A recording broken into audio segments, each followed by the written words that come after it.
আপনাকে please.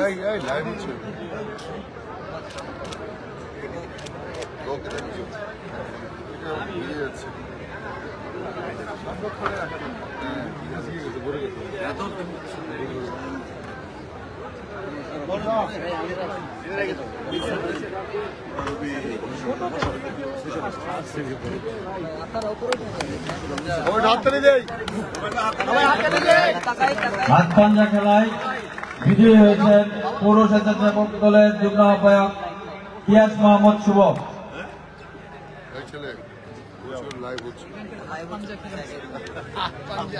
Light গুলো তারা আটকে দিচ্ছে ভাইয়া, এদিকে এসে মানে লাইট গুলো আটকে যাইতেছে।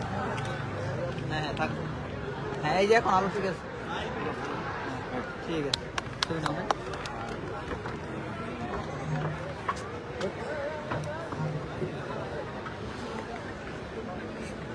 এখন বক্তব্য রাখবেন আজকের অনুষ্ঠানের সম্মানিত প্রধান অতিথি, বাংলাদেশ জাতীয়তাবাদী দল কেন্দ্রীয় নির্বাহী কমিটির বিপ্লবী যুগ্ম মহাসচিব, হালুয়াঘাট দুবাউড়ার গণমানুষের নেতা, বৃহত্তর ময়মনসিংহের কৃতি সন্তান, আমাদের সকলের শ্রদ্ধাভাজন নেতা জনাব সৈয়দ ইমরান সালেহ প্রিন্স মহোদয়, সৈয়দ ইমরান সালেহ প্রিন্স মহোদয়।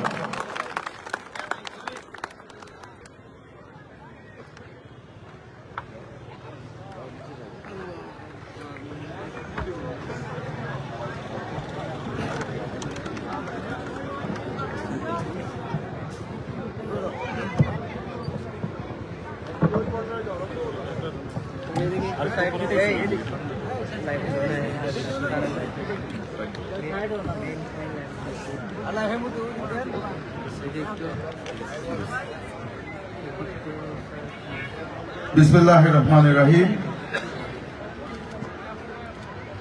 ভালুকায় আজকের এই তারুণ্যের উৎসবের সমাপনী অনুষ্ঠানের স্নেহের সভাপতি, তরুণ উদ্যোক্তা এবং তরুণ রাজনীতিবিদ রাফিউল্লাহ চৌধুরী, আজকে এই অনুষ্ঠানের সভাপতি জনাব হাতেম আলী সাহেব। রাফিউল্লাহ চৌধুরী হচ্ছে এই অনুষ্ঠানের উদ্যোক্তা। যাই হোক, উপস্থিত ময়মনসিংহ দক্ষিণ জেলা বিএনপির যুগ্ম আহ্বায়ক আলমগীর মাহমুদ আলম, সদস্য সচিব রোকনুজ্জামান সরকার, ভালুকা উপজেলা বিএনপির ভারপ্রাপ্ত আহ্বায়ক বিশিষ্ট শিল্পপতি জনাব মোর্শেদ আলম, উপস্থিত ভালুকার রাজনৈতিক ব্যক্তিবর্গ, সাংবাদিক বন্ধুগণ, আজকে সারাদিন ব্যাপী তারুণ্যের উৎসবের অংশগ্রহণকারী তরুণ ভাইয়েরা, বোনেরা, শিশু যারা অংশগ্রহণ করেছিলেন এবং উপস্থিত দর্শক যারা রয়েছেন, তাদের সকলকে সালাম, আসসালামু আলাইকুম। আজকে আমি উদ্যোক্তাদের আন্তরিকভাবে আমার হৃদয় নিংড়ানো অভিনন্দন জানাচ্ছি যে তারা এরকম একটি সুন্দর গঠনমূলক তারুণ্যের উৎসব আয়োজন করেছেন। আমার ইচ্ছা ছিল সকাল থেকে আপনাদের সাথে থাকার, কিন্তু রাজনৈতিক এবং পারিবারিক বিভিন্ন ব্যস্ততায় আমার পক্ষে এখানে সকালে এসে যোগদান করা সম্ভব হয়নি। আমি শুনেছি সকাল থেকে আপনারা চিত্রাঙ্কন প্রতিযোগিতা, বিভিন্ন খেলাধুলা যেমন রশি টানাটানি, হাডুডু, হাত পাঞ্জা সহ আপনারা বিভিন্ন দেশীয় খেলার আয়োজন করেছিলেন এবং একই সাথে কিছুক্ষণ আগে আমি এখানে একটি বইয়ের উই রিভোল্ট বইটির মোড়ক উন্মোচন করেছি, যেটা রাফিউল্লাহ চৌধুরী নিজে লিখেছেন। আরো 1-1.5 বছর আগে থেকে এই বইটির ব্যাপারে সে আমার সাথে যোগাযোগ রাখছিল, আমিও আমার পরামর্শ দিয়েছি। তা আমি যেটা বলছিলাম যে আজকে এই সারাদিন ব্যাপী আপনাদের যে আয়োজন সেটা অত্যন্ত সুন্দর হয়েছে এবং এটা আপনারা ধন্যবাদ পাওয়ার যোগ্য। এখন আজকে এই আলোচনার পরে আবার আপনাদের কনসার্ট রয়েছে, সাংস্কৃতিক অনুষ্ঠান। সেখানে ঢাকা থেকে আগত শিল্পীরা বা এলাকার শিল্পীরা তারা সঙ্গীত পরিবেশন করবেন, সাংস্কৃতিক পরিবেশনা থাকবে। সেই কারণে আমাদের বক্তব্যগুলো আপনাদের কাছে খুব একটা সুখকর হবে না বা ভালো লাগবে না। সেই কারণে আমি আমার বক্তব্য দীর্ঘায়িত করতে চাচ্ছি না। আমি শুধু তাদেরকে ধন্যবাদ জানাতে চাই। তারুণ্য একটা বিশাল শব্দ, কিন্তু শুনতে শোনা যায় খুব ছোট। তারুণ্যের জাগরণ, এই তারুণ্যের জাগরণ হয়েছিল বলেই আমাদের দেশ স্বাধীন হয়েছিল মহান মুক্তিযুদ্ধের মাধ্যমে। এই তারুণ্যের জাগরণ হয়েছিল বলেই 90-এর গণ অভ্যুত্থানে স্বৈরাচারের পতন হয়েছিল। এই তারুণ্যের জাগরণ হয়েছে বলেই 5ই আগস্ট ফ্যাসিস্ট হাসিনার পতন হয়েছে। দেশ কলঙ্ক মুক্ত হয়েছে, আধিপত্যবাদ মুক্ত হয়েছে। এই তারুণ্যের জাগরণ হয়েছিল বলেই 1952 সালে ভাষা আন্দোলন হয়েছে এবং আমরা আমাদের বাংলা ভাষাকে মাতৃভাষার মর্যাদায় প্রতিষ্ঠা করতে পেরেছিলাম।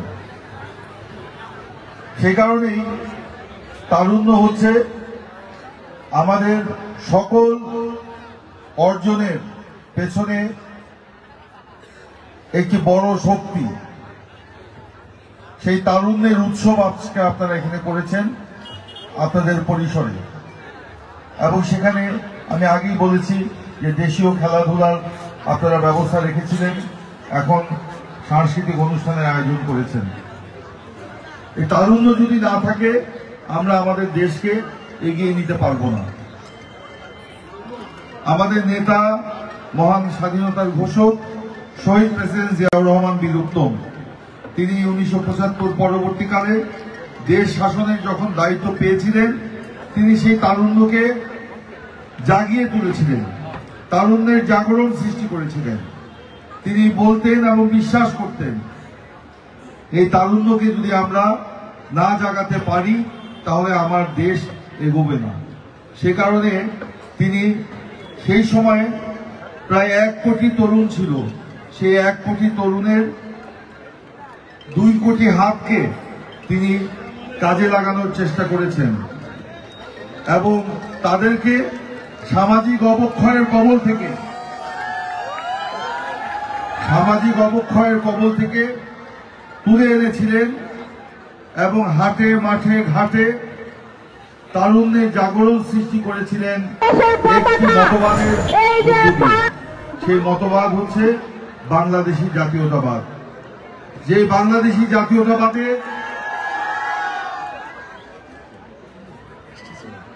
সেই বাংলাদেশী জাতীয়তাবাদে নিহিত আছে আমার স্বাধীনতার সার্বভৌমত্ব। সেই বাংলাদেশী জাতীয়তাবাদে লিপিবদ্ধ আছে আমার ভাষা, আমার ঐতিহ্য, আমার সংস্কৃতি, আমার ধর্ম, আমার সামগ্রিক জীবনাচরণ সেই বাংলাদেশী জাতীয়তাবাদের মধ্যে আছে বলেই শহীদ জিয়া সেই সময় তারুণ্যের জাগরণ সৃষ্টি করতে পেরেছিলেন। কিন্তু সেই জাগরণকে যারা ভয় পেয়েছিল, সেই আধিপত্যবাদী শক্তি এবং তাদের এদেশীয় দোসর, তারা ষড়যন্ত্র করেছিল, চক্রান্ত করেছিল সেই জাগরণের যে মূল হোতা শহীদ প্রেসিডেন্ট জিয়াউর রহমান, যিনি মহান স্বাধীনতার ঘোষক, তাকে ষড়যন্ত্র করে হত্যা করা হয়েছিল। তারা শহীদ জিয়াকে হত্যা করে ভেবেছিল তার আদর্শ বোধহয় বিলীন হয়ে যাবে, তার আদর্শ বোধহয় থাকবে না, তার দল হয়তো থাকবে না, কিন্তু সেটা বুমেরাং হয়ে গেছে। আজকে সকলের সামনে বুক গুছিয়ে আমরা বলতে পারি যে ষড়যন্ত্রকারীরা আমার নেতাকে হত্যা করতে পারলেও আমার মতবাদকে হত্যা করতে পারে নাই। সেই কারণেই বলা হয় জীবিত জিয়ার থেকে মৃত জিয়া অনেক বেশি জনপ্রিয়, অনেক বেশি শক্তিশালী। সে কারণেই আজকে গ্রামে গঞ্জে, শহরে বন্দরে, পাহাড়ে কিংবা সমতলে, পাড়ায় মহল্লায় আজকে শহীদ জিয়ার দল বিএনপি আজকে শত ষড়যন্ত্র সত্ত্বেও, দমন নিপীড়ন সত্ত্বেও মাথা তুলে দাঁড়িয়ে আছে এবং জনগণের পাশে আছে। শহীদ জিয়ার হত্যার পর তার সহধর্মিনী বেগম খালেদা জিয়া এই রাজনীতির হাল ধরেছিলেন এবং বিএনপিকে গ্রামে গঞ্জে নিয়ে গেছেন। তিনিও তারুণ্যের জাগরণ সৃষ্টি করেছেন। আর আমাদের বর্তমান ভারপ্রাপ্ত চেয়ারম্যান তারেক রহমান, যার ধমনীতে শহীদ জিয়ার রক্ত, যার ধমনীতে বেগম খালেদা জিয়ার রক্ত, তিনিও কিন্তু তার পিতা মাতার পদাঙ্ক অনুসরণ করে তিনি সেই তারুণ্যের জয়গান গেয়ে যাচ্ছেন।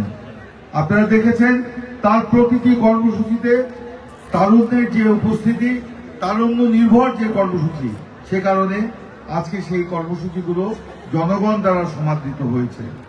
তিনি যে চিন্তা করেন, আজকে দেখেন, আজকে গত 15 বছর এই আওয়ামী লীগ দেশ শাসন করতে গিয়ে দেশের সমস্ত রাষ্ট্র কাঠামো ভেঙে চুরমার করে দিয়ে গেছে।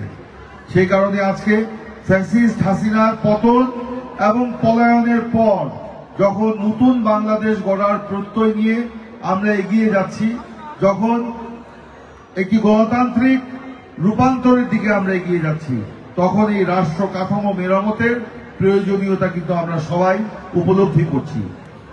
এই উপলব্ধিটা তারেক রহমান করেছিলেন আজ থেকে আরো 2 বছর আগে, কারণ তিনি তারুণ্য নির্ভর রাজনীতি করেন বলেই সেই সুদূর লন্ডনে নির্বাসিত জীবনযাপন করার পরেও তিনি সেই জনগণের যে আকাঙ্ক্ষা সেটাকে অনুধাবন করতে পেরে সেই রাষ্ট্র কাঠামো মেরামতের তিনি 31 দফা জাতির সামনে উপস্থাপন করেছিলেন।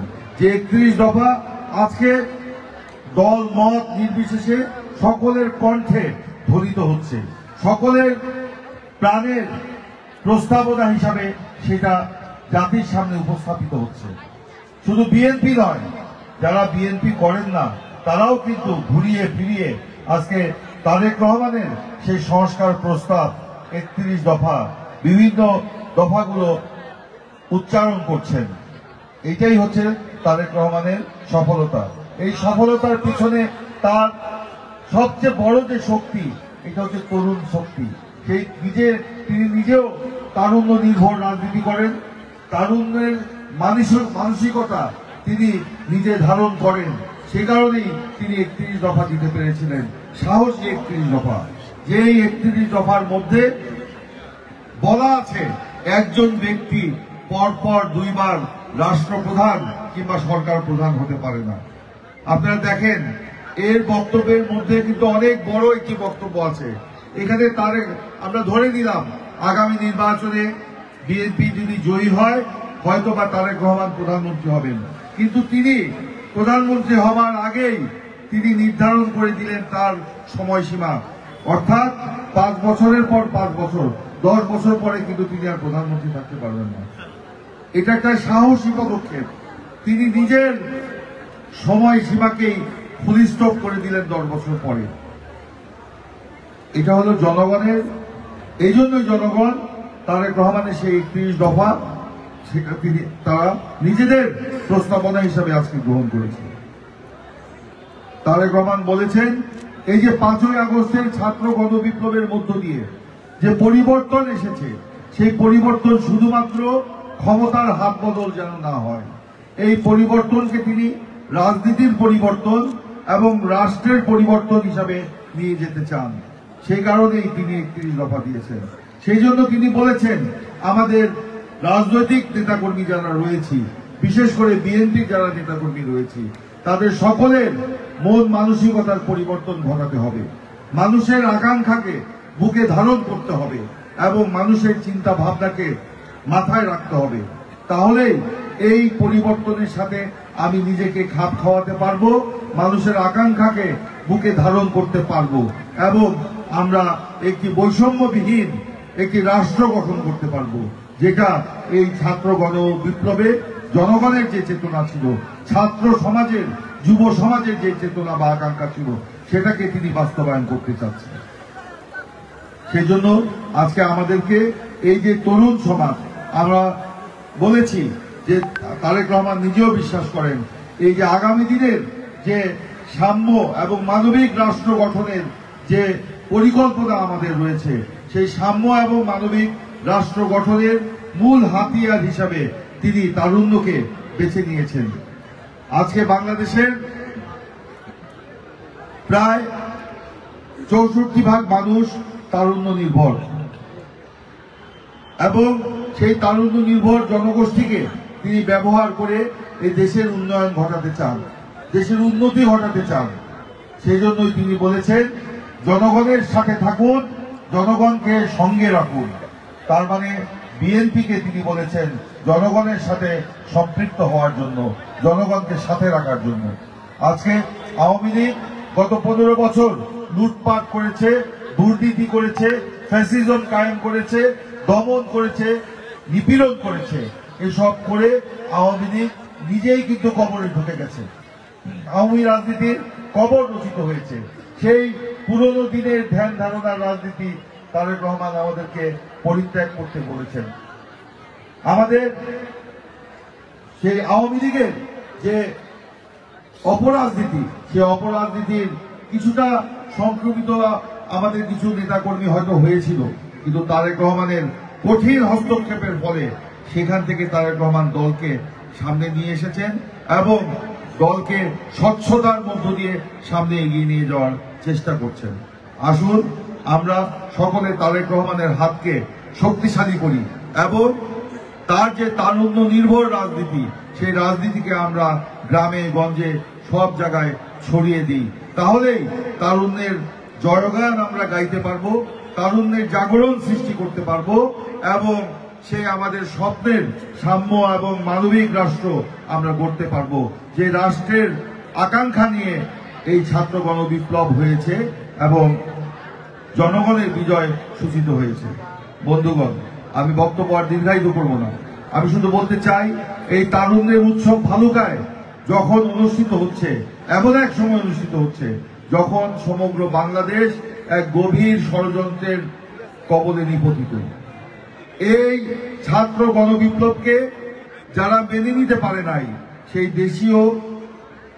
দেশীয় সে ফ্যাসিস্ট শক্তি এবং বহির্দেশীয় সে আধিপত্যবাদী শক্তি, তারা এক হয়ে এই ছাত্র গণবিপ্লবের আকাঙ্ক্ষাকে নস্যাৎ করার জন্য তারা আজকে দেশে বিদেশে ষড়যন্ত্র করছে।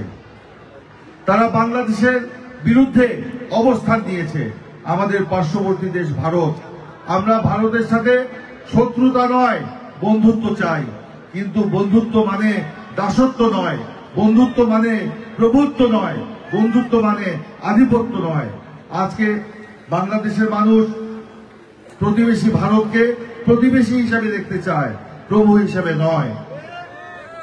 কিন্তু আমরা ভারতের কাছ থেকে কখনোই বাংলাদেশের মানুষের জন্য আমরা বন্ধুত্ব আমরা দেখতে পাইনি। তারা বাংলাদেশে আধিপত্য বিস্তার করতে চেয়েছে, তারা বাংলাদেশের জনগণের সাথে বন্ধুত্ব করতে চায় না, তারা শেখ পরিবারের সাথে বন্ধুত্ব করতে চায়, শেখ হাসিনার সাথে বন্ধুত্ব করতে চায়, শুধুমাত্র আওয়ামী লীগের সাথে বন্ধুত্ব করতে চায়। এই কারণেই আপনারা দেখেছেন গত 15 বছর আওয়ামী লীগ যেরকম গণবিরোধী শক্তিতে পরিণত হয়েছে এবং জনগণের বিরাগ ভাজন হয়েছে, ঠিক একইভাবে এই আওয়ামী লীগকে সাপোর্ট করতে গিয়ে ভারত ও বাংলাদেশে মানুষের কাছে বিরাগ ভাজন হয়েছে এবং ভারত বিরোধী মনোভাব বাংলাদেশে তীব্রভাবে আপনার জাগ্রত হয়েছে, যেটা আমরা চাই না। আমরা চাই ভারত বাংলাদেশের বন্ধু হয়ে থাকুক। আমরা প্রতিবেশী পরিবর্তন করতে পারবো না, প্রতিবেশীকে প্রতিবেশী সুলভ আচরণ করতে হবে। কিন্তু আজকে দেখেন যে ভারতের মনোভাবে প্রকাশিত হচ্ছে, তাদের বডি ল্যাঙ্গুয়েজে প্রকাশিত হচ্ছে, তাদের কথাবার্তা, তাদের কর্মকাণ্ডে প্রকাশিত হচ্ছে যে তারা বাংলাদেশে ছাত্র গণবিপ্লবের মধ্য দিয়ে শেখ হাসিনার যে পতন হয়েছে, সেই পতনকে তারা মেনে নিতে পারছে না এবং সে কারণেই ভারতে বাংলাদেশ বিরোধী প্রচারণা তীব্রভাবে চালানো হচ্ছে, উগ্রভাবে চালানো হচ্ছে। আমরা এই তীব্র প্রতিবাদ জানাই। ভারতের প্রচারণা চালানো হচ্ছে বাংলাদেশে নাকি হিন্দু নিধন চলছে, হিন্দু দমন চলছে। 5ই আগস্টের পর নাকি বাংলাদেশে শত শত হিন্দু নাকি মারা গেছে। আপনারা ভারতের বিভিন্ন ইউটিউব চ্যানেল, টেলিভিশন চ্যানেলগুলোতে দেখবেন এই অপপ্রচার কিন্তু চালানো হচ্ছে।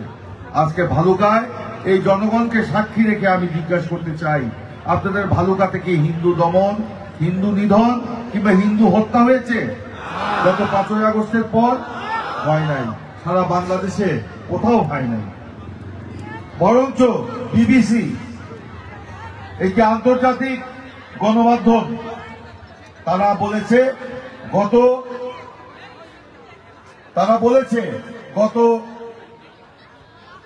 15 বছরে থেকে 15 বছরের হিন্দুরা যেরকম ছিল তার থেকে বেশি নিরাপদে আছে গত 5ই আগস্টের পর থেকে। কিন্তু ভারত বলছে ভিন্ন কথা। তো যাই হোক, আজকে এই ষড়যন্ত্র সম্পর্কে আমাদের সকলকে সতর্ক থাকতে হবে, ঐক্যবদ্ধ থাকতে হবে। আমরা জাতীয় ঐক্যের আহ্বানে সাড়া দিয়েছি। আমরা দেখেছি প্রধান উপদেষ্টা আমাদের আহ্বানে সাড়া দিয়ে জাতীয় ঐক্য প্রতিষ্ঠার জন্য ডক্টর মোহাম্মদ ইউনূস প্রধান উপদেষ্টা সকল রাজনৈতিক দলকে আহ্বান করেছেন। আমরা তার ঐক্যের আহ্বানে সাড়া দিয়ে জাতীয় ঐক্য প্রতিষ্ঠা করতে চাই। কিন্তু দুঃখজনক হলেও সত্য, আমরা দেখতে পাচ্ছি সরকারের মধ্য থেকে কেউ কেউ ওই জাতীয় ঐক্যকে বিনষ্ট করার জন্য চেষ্টা চালাচ্ছে। গতকালকে আমরা একজন উপদেষ্টার বক্তব্য শুনেছি। তিনি বলেছেন যে রাজনৈতিক দলগুলো নাকি এই অন্তর্বর্তী সরকারকে ব্যর্থ